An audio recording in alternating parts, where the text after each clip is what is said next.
نبينا محمد وعلى آله وصحبه أجمعين. اللهم لا علم لنا إلا ما علمتنا وعلمنا بما ينفعنا وزدنا علما. اللهم إنا نسألك علما نافعا ورزقا طيبا وعملا متقبلا. Ma'asyiral muslimin rahimani wa rahimakumullah. Insyaallah pada malam hari ini kita ingin melanjutkan dengan memohon taufik dari Allah Subhanahu wa taala, melanjutkan pembahasan mengambil faedah dari kitab Al-Mulakhas Al-Fiqhi karya Fadilatul Syekh Shalih Ibn Fauzan, dan kita masih dalam pembahasan tentang Kitabu Siyam, tentang masalah puasa. Sudah kita baca bersama bab yang pertama yang disebutkan dalam kitab ini, yaitu bab fi wujubi shaum Ramadan wa waqtihi. Masuk pada bab berikutnya, babun fi bad'i siyamil yaum wa nihayatihi. Bab mulainya puasa setiap hari dan berakhirnya puasa setiap hari. Ini puasa yang dilakukan dalam satu hari, dimulai kapan dan berakhir kapan.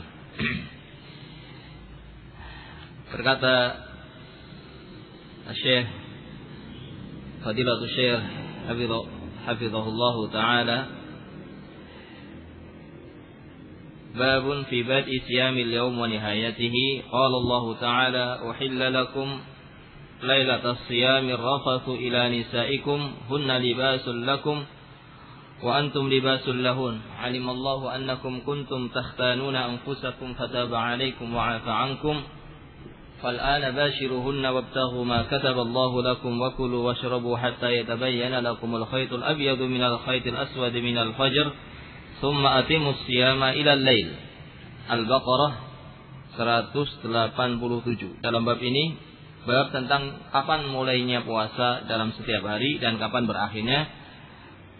Syekh hafizahullah ta'ala membawakan ayat 187 yang ada dalam surat Al-Baqarah. Ya. Yang di dalam ayat ini ada keterangan tentang kapan mulainya. Itu dalam firman Allah Subhanahu wa taala, wa kulu washrabu hatta yatabayyana lakumul khaytul abyadu minal khaytil aswadi minal fajr tsumma atimus siyama ilal lail. Makan dan minumlah sampai jelas benang putih dari benang yang hitam dari fajar. Jadi sampai jelas, makan dan minumlah sampai jelas telah masuk waktu fajar. Summa atimus siyam ilal lail. Kemudian lanjutkan puasa setelah terbit fajar, mulai puasa, lanjutkan sampai malam. Qala al-Imam Ibnu Katsir rahimahullah, berkata Imam Ibnu Katsir rahimahullah, hadhihi rukhsatun minallahi ta'ala lil muslimin. Di dalam ayat ini ada rukhsah dari Allah kepada kaum muslimin. Wa raf'un lima kana 'alaihi al-amr fi ibtida'il Islam. Dan di dalam ayat ini pula ada diangkatnya atau diringankannya hukum, diringankannya puasa, diringankannya pelaksanaan puasa yang tidak sebagaimana diwajibkan pada awal-awal datangnya kewajiban puasa dalam agama kita. Yani kewajiban puasa itu mengalami perubahan dari mulai diwajibkannya puasa itu, kemudian ada perubahan yang berakhir pada datangnya keringanan dari Allah Subhanahu wa taala. Ada rukhsah dan ada diangkatnya kesulitan dari puasa Tidak sebagaimana ketika dimulai kewajiban ini di awal-awal perintah datangnya puasa dalam Islam. Bagaimana keterangannya? Fa innahu kana idza aftara ahaduhum innama yahillu lahu al-akl wasyurb innama yahillu lahu al-aklu wasyurbu wal jima'u ila salati al-isya. Nah. Aw yanamu qabla dzalik. Di awal-awal disyariatkannya puasa, ya, seseorang itu kalau sudah buka puasa, kalau sudah iftar, sudah buka puasa, itu makan dan minumnya itu, ya, itu hanya sampai waktu isya. Buka puasa itu ada waktunya. Setelah tenggelam matahari sampai waktu isya. Nah, itu baru boleh makan, boleh minum, boleh menghubungi istrinya antara maghrib sampai isya, ya. Atau tidur sebelum itu. Nah, maka famata nama aw shalla isya, maka barang siapa yang tertidur setelah apa? Setelah buka, setelah masuk waktu buka dia tidur. Nah, atau setelah masuk waktu isya. Setelah tidur, barang siapa yang tidur, ya, di antara waktu tadi, waktu ada buka sampai isya, atau setelah salat isya, itu haruma alaihi ta'am wasyarab wal jima' ila al-lailah al-qabilah. Kalau sudah masuk waktu isya, itu sudah nggak boleh lagi makan, nggak boleh lagi minum, nggak boleh lagi menghubungi istri sampai malam berikutnya, berikutnya. Nah, fawajadu min dzalika masyaqqatun kabirah. Maka mereka yang mengalami kewajiban puasa di awal-awal datangnya kewajiban ini mengalami masyaqqah, mengalami beban yang cukup berat. Maka turunlah ayat ini. Turunlah ayat ini yang dengan ayat ini kemudian berbahagialah kaum muslimin, berbahagialah para sahabat, sangat senang, fafarahu biha farhan syadida, fanazalat hadil ayah fafarahu biha farhan syadida. Maka dengan turunnya ayat ini berbahagialah kaum muslimin karena muncul keringanan. Muncul keringanan dari Allah, datang keringanan dari Allah Subhanahu wa taala, di mana apa? Haitsu abahallahu al-akla wasyurba wal jima'a fi ayyil lail syaa as-shaim. Di mana Allah Subhanahu wa taala kemudian membolehkan seorang itu makan, minum, menghubungi istrinya di waktu kapanpun, di waktu malam yang dikehendaki oleh orang yang puasa tadi, setelah datang setelah tenggelam matahari, itu masuk malam dan berakhir sampai datangnya fajar. Selama malam ini, mulai dari tenggelam matahari sampai terbit fajar, itu waktu malam, boleh makan, boleh minum, boleh menghubungi istrinya kapan saja selama masih di waktu itu. Jadi diperpanjang, yang tadinya maghrib sampai isya saja, kemudian diperpanjang. Nah, sampai ila an yatabayyan sabahul yaum min sawadil lail, sampai jelas telah datang waktu subuh dari gelapnya malam. Ini perkataan siapa? Al-Imam Ibnu Katsir rahimahullahu taala menjelaskan tentang ayat 187 surat Al-Baqarah. Maka apa? Dari ayat ini yang kita baca tadi, surat Al-Baqarah 187, fatabayyana min hadhihi al-ayah al-karimah tahdidu shaum al-yaumi bidayatan wa nihayatan. Dengan ayat ini maka jelas kapan mulainya puasa, kapan berakhirnya puasa setiap hari.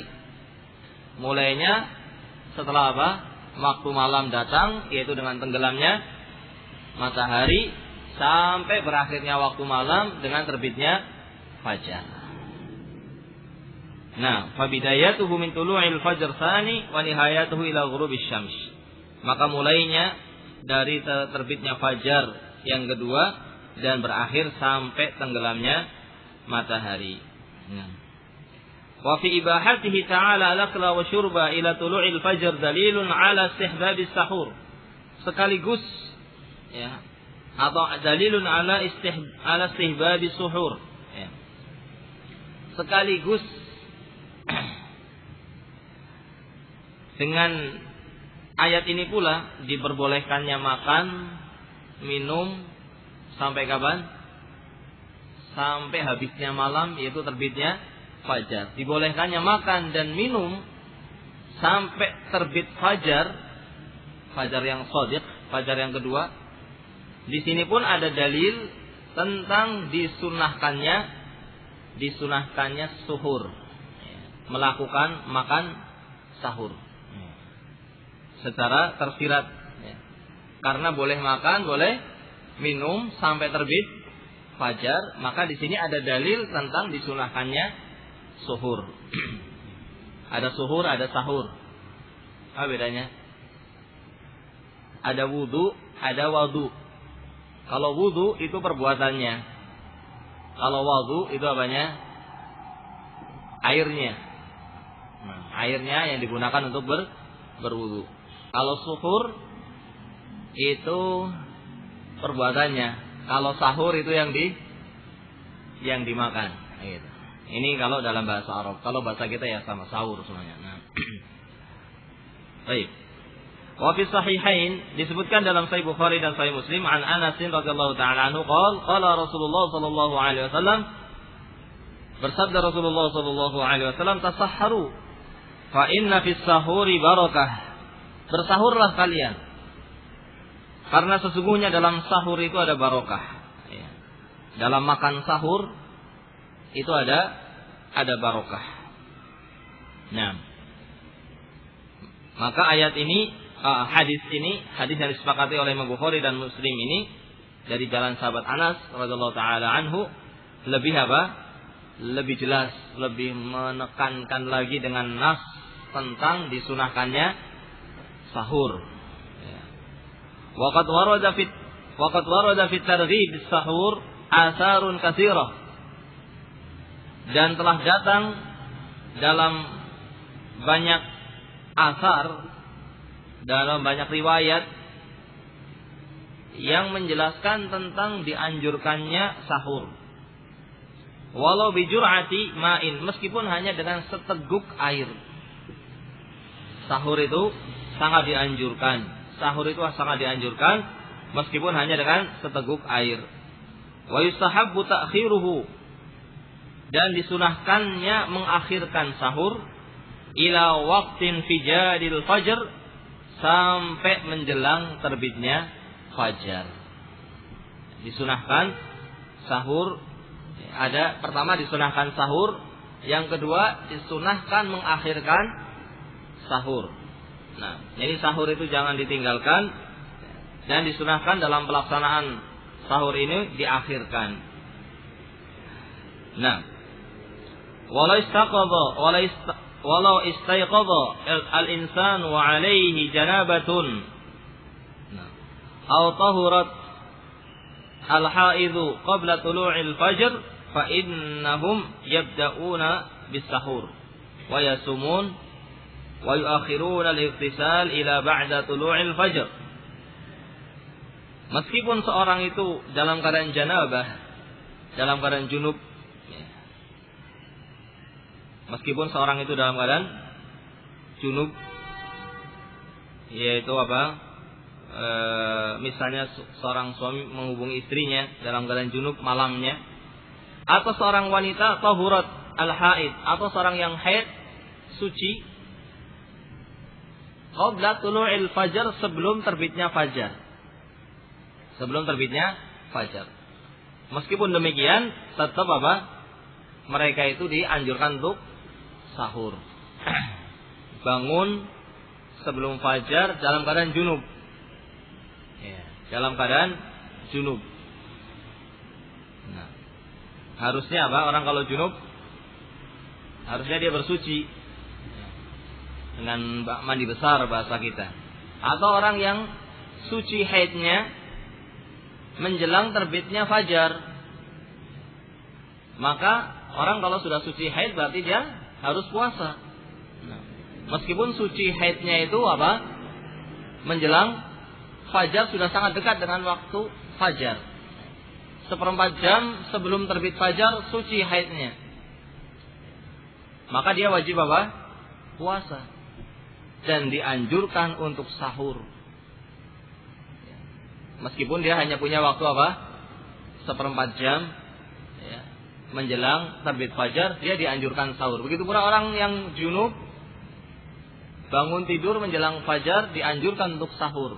Meskipun dia belum apa? Mandi janabah. Dan tidak mengapa untuk mengakhirkan mandi. Yuakhiruna al-iktisal ila ba'da tulu'il fajr. Tidak mengapa dia mengakhirkan mandi setelah terbitnya fajar. Nah, ini orang tidak batal puasanya meskipun dalam keadaan apa? Dalam keadaan belum mandi. Belum mandi dari junub ataupun belum mandi dari haid. Bisa dipahami? Sudah terbit fajar belum mandi, itu tidak apa-apa. Tidak membatalkan puasa. Dan dianjurkan untuk didahulukan sahurnya dulu.